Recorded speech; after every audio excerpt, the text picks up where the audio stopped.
Alright, what's up YouTube? And all you speedrunners out there, this is a speedrunning video, I guess, kinda. So, a while ago I had this Hydra here, and I didn't know what I was gonna do with it. So, I didn't really have a motor or anything set up that I could run. So I figured I'd put the wildest motor, well, almost one of the wildest motors I have, to it. So I got, so it's a 1539, you know, D. So it's the wildest one that they make. And it's pretty interesting, this motor.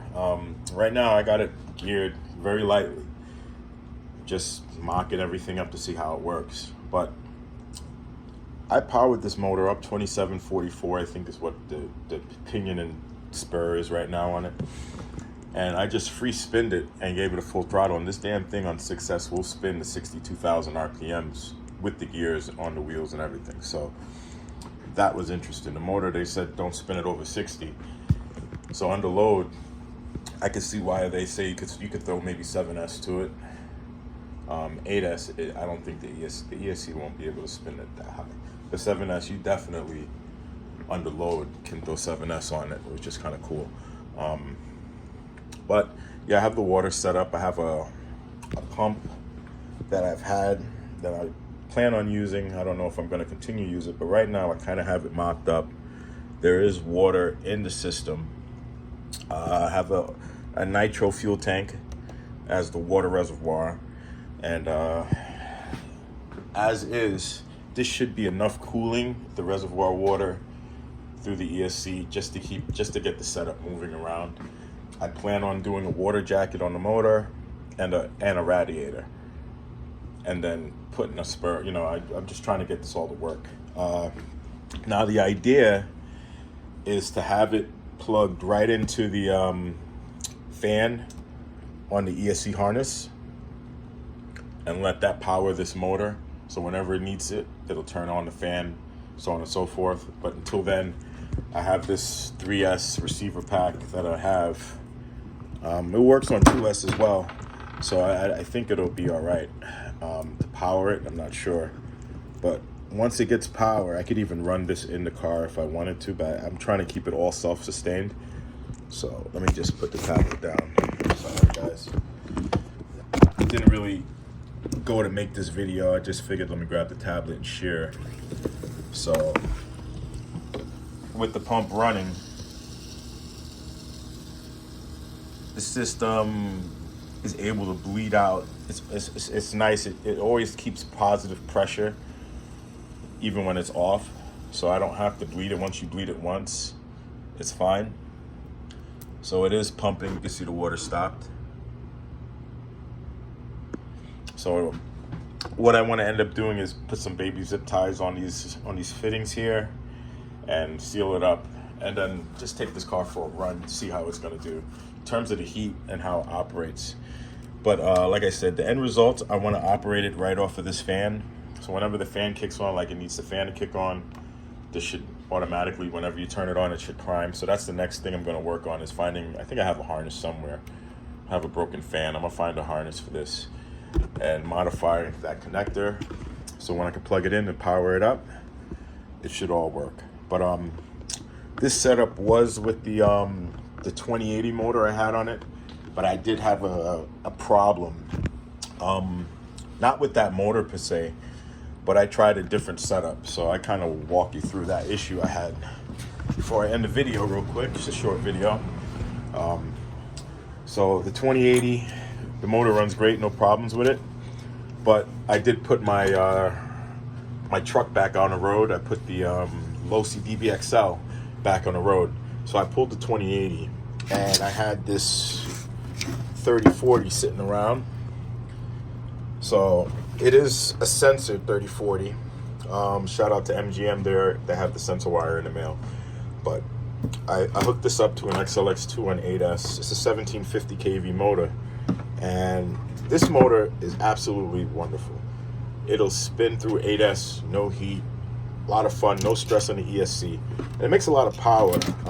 I had ceramic bearings on the spool, a custom titanium spool. I have like some titanium shafts that I cut up and make spools, and I sent it, and the bearing blew, the ceramic bearing blew on the rear of the spool, and that sent the spool hitting the side of the motor, and it really put a nice dent in there.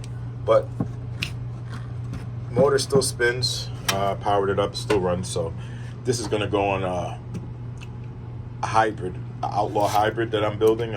I'm waiting for the chassis to go. So that's why the MGM is out of that NASCAR body. So I figured it was a great time to put that Hydra to work. So the way I did it, I got, what is this, 4 gauge, I think? Yeah, this is 4 gauge. 4 gauge wire, pure copper, and then 10 millimeter bullets to this D-wind. And then, so that's gonna get all, it's a beautiful little setup there. And Nitro, got the Onyx, is one of the first, this is probably the first 8S pack he made, 6S pack he made, Onyx 8000 on there. So that's what I'm gonna be using on this setup. So I'll make a setup with it on the road. I'll make a video with it on the road when it's running fully. But I just wanted to give a little update on this car and how it's gonna sit. So, yeah. Never know what's coming. You never know what's under these damn things. So this car's been through a lot. It's been through 10S, multiple setups, 8S, multiple setups, 4S, multiple setups, and now it's a 6S car. Same chassis. I rebuilt the, I actually had to,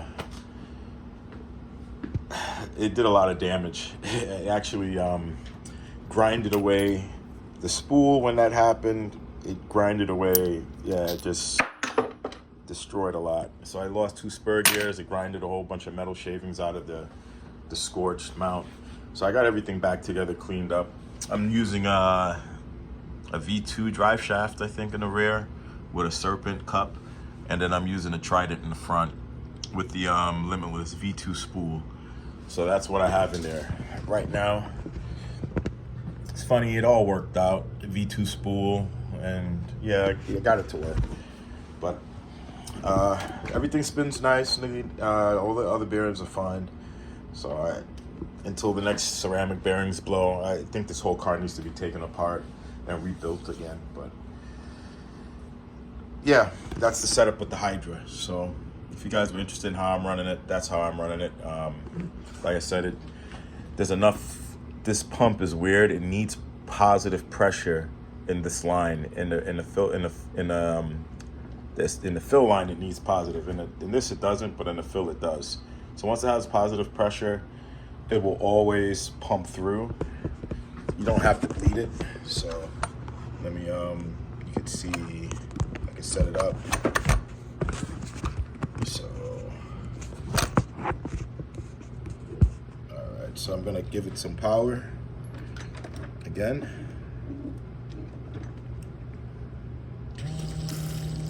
And you get flow. Turn it off, flow stops.